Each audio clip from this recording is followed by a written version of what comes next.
सम्राट अशोक महान की प्रेरणादायक कहानी, फुल स्टोरी इन हिंदी। बहुत समय पहले भारत पर मौर्य वंश का शासन था। इस वंश के तीसरे सम्राट थे सम्राट अशोक, जिन्हें इतिहास अशोक महान के नाम से याद करता है। अशोक का जन्म लगभग 304 ईसा पूर्व में हुआ था। उनके पिता का नाम बिंदुसार और दादा चंद्रगुप्त मौर्य थे, जिन्होंने मौर्य साम्राज्य की नींव रखी थी। अशोक बचपन से ही बुद्धिमान, तेज और साहसी थे। वे युद्ध कला, राजनीति और न्याय में निपुण थे, लेकिन उनका स्वभाव बहुत कठोर और दृढ़ था। राजगद्दी तक का सफर। जब बिंदुसार वृद्ध हुए तो उनके कई पुत्रों में से कौन उत्तराधिकारी बने, इस पर विवाद हुआ।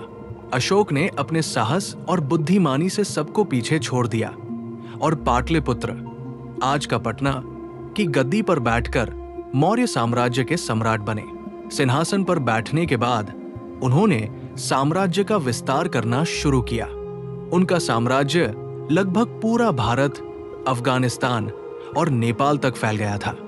अशोक अपने समय के सबसे शक्तिशाली सम्राट बन गए थे, लेकिन उनके जीवन का सबसे बड़ा मोड़ अभी बाकी था। कलिंग युद्ध, जीवन बदलने वाला क्षण। अशोक का ध्यान एक राज्य पर गया जो अभी तक मौर्य साम्राज्य में नहीं आया था। वो था कलिंग, आज का ओडिशा। कलिंग एक स्वतंत्र और वीर राज्य था।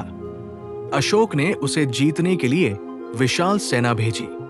युद्ध शुरू हुआ और ये युद्ध बेहद भयानक था। कई दिनों तक दोनों पक्ष लड़ते रहे। अंत में मौर्य सेना ने कलिंग को जीत लिया, लेकिन उसकी कीमत बहुत भयानक थी। 1 लाख से ज्यादा लोग मारे गए, 1.5 लाख लोग घायल या बंदी बनाए गए और पूरा क्षेत्र खून से लाल हो गया। जब अशोक युद्ध के बाद रणभूमि पर गए तो उन्होंने चारों तरफ लाशें, घायल लोग और रोती हुई औरतें बच्चे देखे। वो दृश्य देखकर उनका दिल टूट गया। उस दिन सम्राट अशोक ने महसूस किया, अगर ये जीत है तो इससे बड़ी हार कोई नहीं। अहिंसा और बुद्ध धर्म का मार्ग।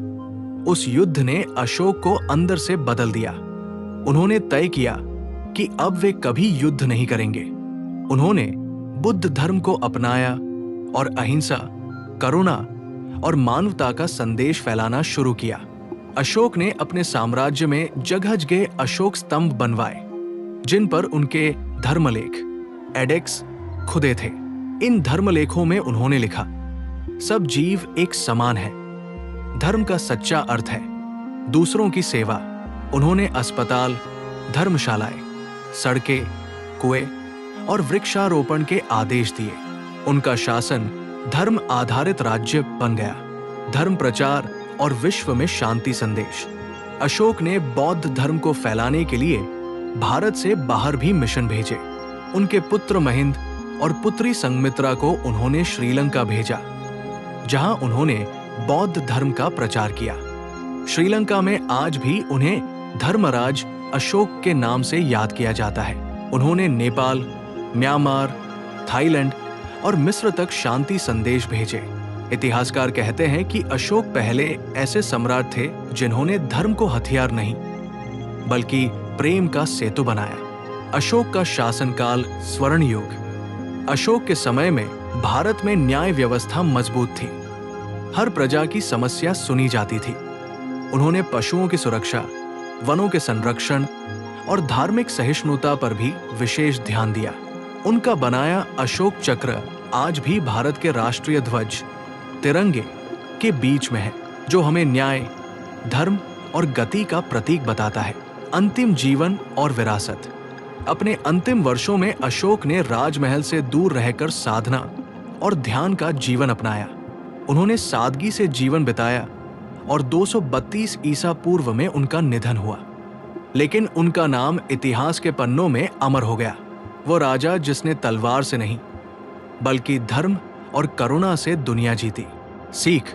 सम्राट अशोक की कहानी हमें सिखाती है, सच्ची विजय दूसरों को हराने में नहीं, बल्कि खुद के भीतर के अहंकार को हराने में है।